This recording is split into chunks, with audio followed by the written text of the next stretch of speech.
economy, right? An open economy. Closed economy could also be called autarky. That's spelled Autrky.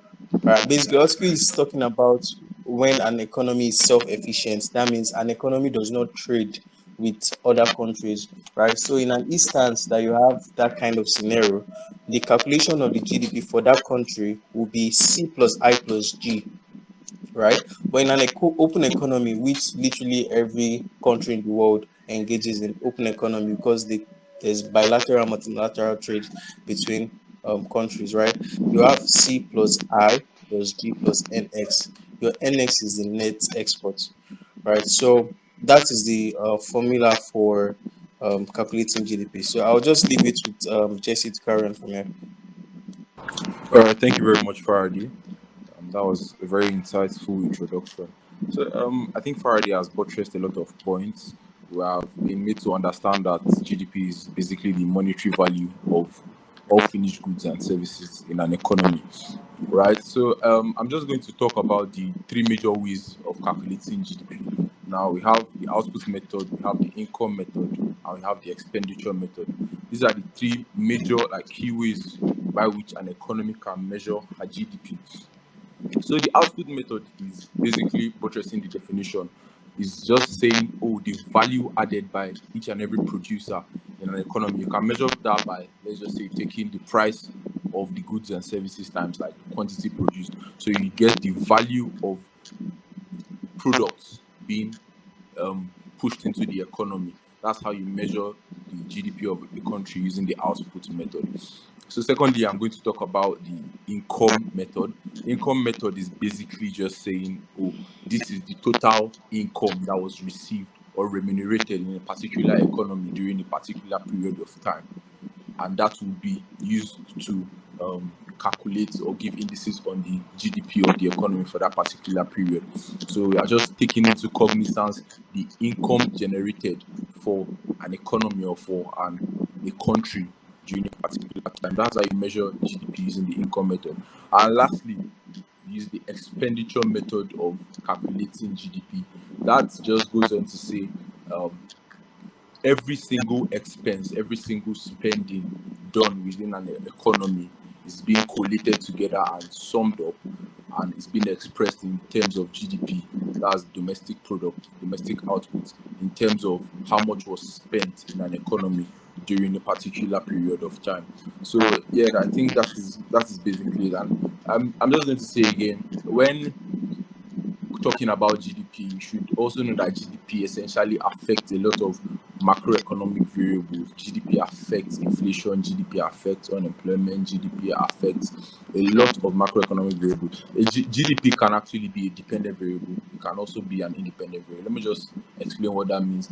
If GDP is a dependent variable, we are just saying that, oh, GDP growth or GDP decline depends on, let's say, inflation growth or unemployment growth or whatever other variable. But if you're saying GDP is an independent variable, that means it is decided outside the model. I don't know if I'm sounding too technical, but I hope you can just follow me. It's just saying that it's outside of the model, it is an independent factor that can affect another variable. Let's say, okay, let me just put it mathematically and say, okay, for to say GDP is a dependent variable, you're just saying GDP is equal to inflation and unemployment and foreign direct investment and the likes of that. Then, if you are saying GDP is an independent variable, you are saying you are taking, for instance, let's say another dependent variable entirely. Let's say inflation is equal to FDI, GDP, and other variables. Do you Mm, understand? yeah. So GDP can depend or can be independent of other variables depending on how you want to look at it on the grand scheme of things. So I feel that's enough introduction for now. Thank you. Thank you so much, Jesse, and thank you so much, Faraday, for that insightful introduction to the meaning of GDP and how to actually calculate GDP of a nation. So I was basically doing my research, and I went to several websites such as Macro Trends and the likes, and I was looking at GDP progression over the years, and I found out that in 2020, that was where we witnessed our first major, not first, but then a major decline to the progress we were making as a nation, when the GDP went from 474 to 432. And currently, as at 2022, the GDP stood at 477 billion USD. So, and the news coming out, because they normally have quarterly updates, sees Nigeria standing at the current GDP of 507 billion USD. So, how would you evaluate the current GDP, or how would you assess the current GDP of the Nigerian economy currently? So, I'll start with Jesse first. Okay, thank you very much. We can see that from statistics, GDP in Nigeria in 2020, let me just say 2020 currently, has slowed down in the second quarter to about 2.51%. That was like a decline in growth relative to the first quarter and the previous year being 2023. So we can see that even regardless of the current slow growth in our GDP, you can see that over time our GDP has been consistently declining in Nigeria. I mean, the non-oil sector contributes a large part of our GDP, about 94%, I guess, and other sectors contribute about 5-6%. That's like a very um important thing that we're not considering in Nigeria, because we are really focused on oil. Because if I ask a number of people here, like, what is Nigeria's major selling point, we all say crude, we all Crude say oil. oil and all of that. But like, we have another sector, being the non-oil sector, that contributes to a very large amount of our GDP, right? So we can just see that also, Nigeria's GDP, let me just do a brief comparative analysis between Nigeria and another country, South Africa now. Nigeria's GDP given at 2021 was about 440 billion naira, right? But for South Africa in that same year, 2021, was about 419. A layman will say, oh, our GDP is more now. We have 440 billion. South Africa has 419. But if you take into consideration our population, the amount of people we have in Nigeria compared to South Africa, we have 213 million people in Nigeria. That's current statistics. And in South Africa, we have just 59 million. So that's almost times 4 population. But the difference between our GDP is not even up to 30 billion rather. Do you understand? So it just shows that, oh, these people have less people. They have like about 59 million people. We have 200 and something million people, but they are producing almost equivalent to us in terms of GDP. That's to show you how bad our GDP situation is. So if you want to say, oh, how is Nigeria performing? We are doing very poorly in terms of output, because we are not focusing on very important and key sectors. If you go through our statistics, generally our trends, you can see that we have had several negative figures of GDP. I think in 2020 we had a figure of about minus 1.7% in our GDP. We had a negative figure there. We can also say that, oh, it was as a result of some economic shocks. We had things like COVID-19 in that year, but still we were meant to try. We were meant to find other solutions, because some countries did not have negative growth in that year. So why is our case different? Do you understand? So the GDP of any economy or any country is a very key thing to consider. So I feel that's my contribution here. Okay, so It's a very key thing.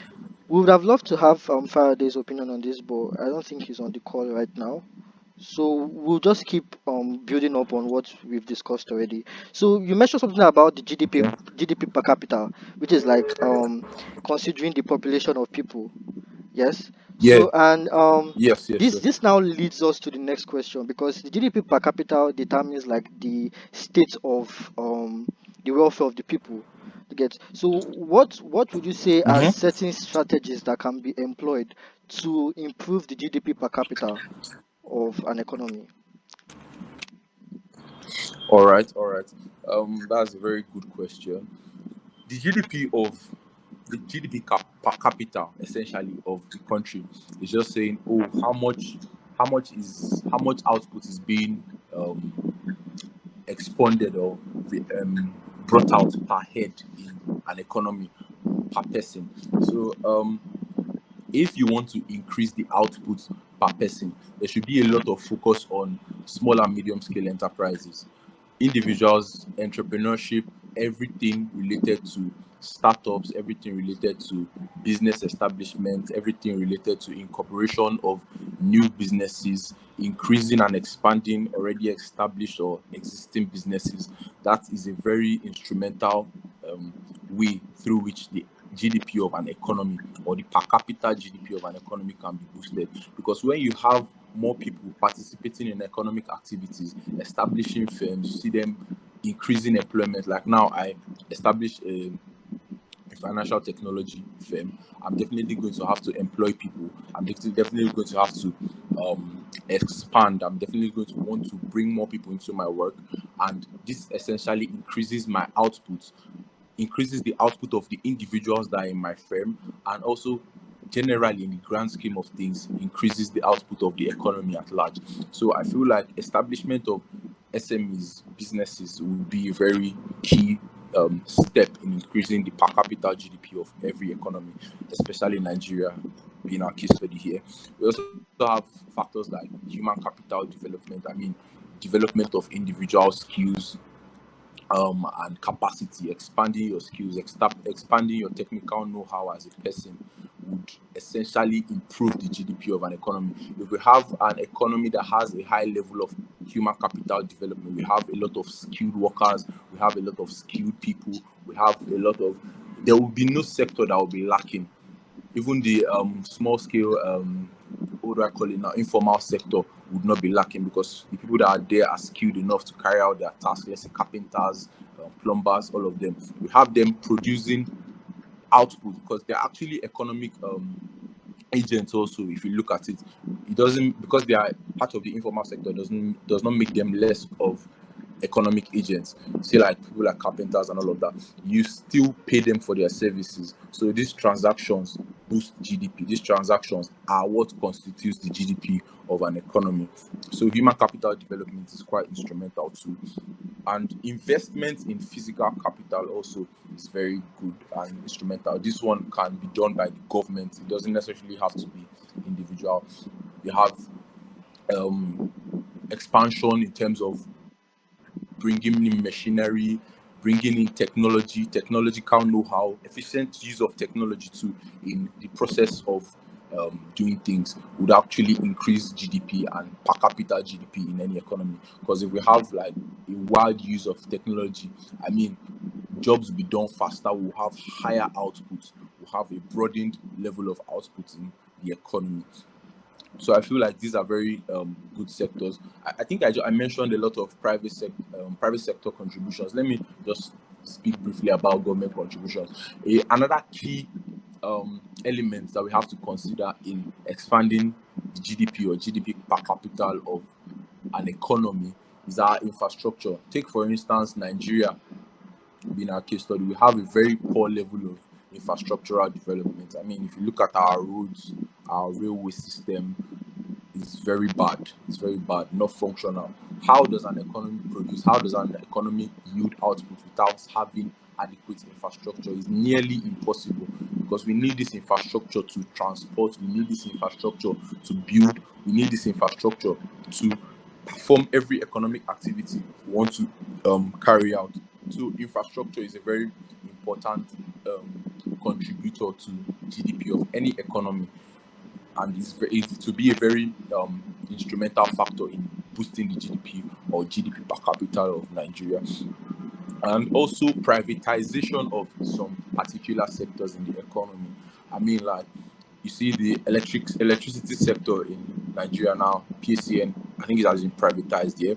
So you see that this privatization has yielded less income per capita for the individuals who have it has been privatized to. Do you understand? I mean, and establishment, this privatization has also yielded more output, because when things are being controlled by the government, there's a huge difference from government control and individual control. If you look at establishments of firms that are privately owned, we can very clearly see that private firms perform way better. They are more accountable. They are more fair, they are more strict with their rules compared to government parastatals, where you have things like corruption, you have a lot of constraining factors to production, growth, or output. So this privatization is a very key element in boosting our GDP. I mean, like when you have a privatized system, you'll have more efficient output, more efficient outcomes that are trustworthy, and this will foster demand for their goods and services. Whatever it is they are producing would be highly demanded because they are reliable, because they have efficient outputs to render. So I feel that's a very instrumental factor. Also, um, till Faraday comes, let me just speak on inclusive growth. I think inclusive growth will be a very um, instrumental factor in boosting the GDP per head of individuals in an economy. Let me just briefly explain what inclusive growth is. Inclusive growth is basically carrying everybody along. Let me put it in layman terms.